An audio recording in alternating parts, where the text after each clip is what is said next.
Hi hello friends, இன்றைக்கி நம்ம பண்ண போகிறது என்னென்னா எக் கேரமல் புட்டிங் தான் பண்ண போகிறோம்.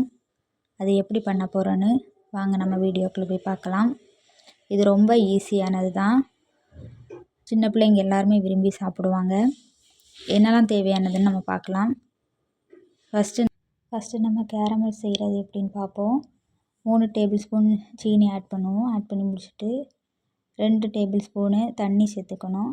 சேர்த்து நல்லா கிளறி விட்டுக்கிட்டே இருக்கணும். ப்ரௌன் கலர் வர்றது வரைக்கும் நல்லா கிளறி விட்டுக்கிட்டே இருக்கணும். ரொம்ப ப்ரௌன் கலர் வரக்கூடாது. அப்படி ரொம்ப ப்ரௌன் கலர் வந்ததுன்னா கசப்பாயிரும். அதனால் லைட்டாக கலர் வந்த உடனே எடுத்துடணும். அடி பிடிக்காமல் இருக்க கிளறி விட்டுக்கிட்டே இருக்கணும்.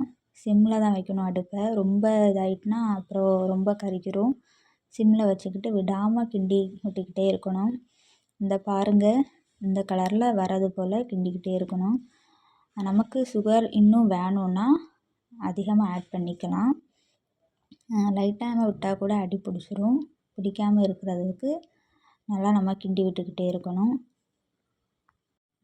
நல்லா திக்காக ஆகிட்டு இந்த மாதிரி தான் நம்ம கிளறி விட்டுக்கிட்டே இருக்கணும். அதுக்கப்புறவு இறக்கி வச்சுக்கிட்டு நம்ம இனிமேல் புட்டிங் செய்கிறது எப்படின்னு பார்க்கலாம். இது நல்லா ஆறின பிறகு தான் அதுக்கு கூட இதை சேர்க்கணும். அது வரைக்கும் ஆற விட்டுருவோம். புட்டிங் செய்கிறதுக்கு என்னெல்லாம் வேணும்னா அது ஃபஸ்ட் பார்க்குறதுக்கு முன்னாடி கேரமலை இன்னொரு பாத்திரத்தில் நம்ம வச்சுக்கணும். வச்சுக்கிட்டு அது நல்லா ஆற விட்டுறணும். கொஞ்சம் நேரம் ஆறட்டு. இப்போ நம்ம புட்டிங் செய்கிறதுக்கு நல்லா வேணும்னு பார்ப்போம். பால் சேர்த்துக்கணும். சேர்த்து முடிச்சுட்டு 4 டேபிள் ஸ்பூன் சீனி ஆட் பண்ணிக்கலாம். சீனி ஆட் பண்ணிவிட்டு நம்ம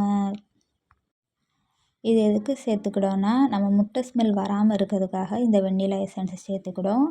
இல்லை அப்படின்னா ஓகே, ஆப்ஷன் தான். உங்கள் இஷ்டம், சேர்த்துக்கணுன்னா சேர்த்துக்கோங்க, இல்லைன்னா இருக்கிறது பிரச்சனை இல்லை. அதுக்கப்புறம் நம்ம நல்லா கிளறி விட்டுறணும். பால் லைட்டாக சூடாக இருக்கணும். அப்போ தான் நம்ம முட்டை அதில் ஆட் பண்ணும்போது முட்டை நல்லா மிக்ஸ் ஆகும். இதுக்காக 2 முட்டை நம்ம சேர்த்துக்கலாம். சேர்த்துக்கிட்டு நல்லா கிளறி விடணும்.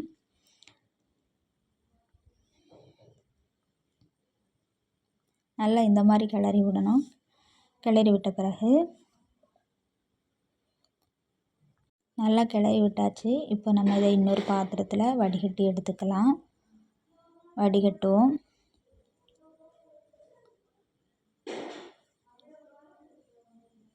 வடிகட்டின பிறகு ஏற்கனவே நம்ம செஞ்சு வச்ச அதுக்கு கூட இதை நம்ம ஊற்றிக்கலாம். அது நல்லா ஆற வச்ச பிறகு தான் ஊற்றணும். அப்போ தான் அது கரெக்டாக செட் ஆகும். நம்ம ஊற்றி எடுத்து முடிச்சுட்டு ஒரு மூடி வச்சு மூடிடணும்.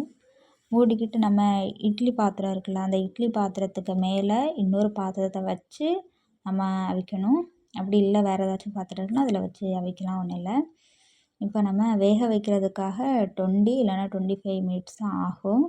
நான் இந்த மாதிரி ஒரு பாத்திரம் எடுத்துக்கிட்டேன். இதுக்கு மேலே நம்ம சேர்த்து வச்ச புட்டிங்கை நம்ம அதில் வச்சுக்கலாம். வச்சுக்கிட்டு ஒரு 25 மினிட்ஸ் நல்லா வேக வைக்கலாம். சிம்மில் வச்சு வேக வைங்க. அப்போ தான் கரெக்டாக வெந்து கிடைக்கும். இப்போ வேக வச்சாச்சு. எப்படி இருக்குன்னு பார்க்கலாம். நல்லா வெந்துடுச்சு. இப்போ நம்ம அதை எடுத்து இன்னொரு பாத்திரத்தில் மாற்றிக்கலாம். சைடு எடுக்கிறதுக்காக நம்ம கத்தி வச்சு சைடு ஃபுல்லாக எடுக்கிறோம். எடுத்து வச்சு முடிச்சுக்கிட்டு வேணும்னா நமக்கு சூடாக சாப்பிட்னா சூடாக சாப்பிட்டுக்கலாம். அப்படி இல்லைன்னா ஃப்ரிட்ஜில் வச்சு சாப்பிட்னா ஃப்ரிட்ஜில் வச்சு சாப்பிட்லாம். இப்போ நம்ம ஒரு கத்தி வச்சு எல்லா சைடுமே எடுத்து விடுவோம். அப்போ தான் இன்னொரு தட்டில் கமுத்தும் போது இப்படி கரெக்டாக அந்த ஷேப்பில் வரும். அடி ஏதாவது பிடிச்சிருந்தாலும் டக்குன்னு வந்துடும்.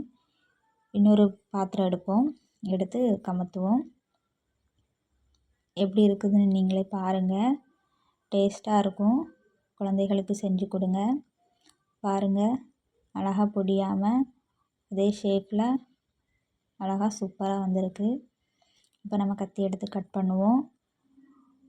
எப்படி ஒட்டாமல் அழகாக வருதுன்னு பாருங்கள். மேலும் நம்ம வீடியோஸ் வரணுன்னா சப்ஸ்கிரைப் பண்ணுங்கள், லைக் பண்ணுங்கள், ஷேர் பண்ணுங்கள். சப்போர்ட் பண்ணுங்கள் ஃப்ரெண்ட்ஸ். இன்னொரு வீடியோவில் பார்ப்போம். பாய்.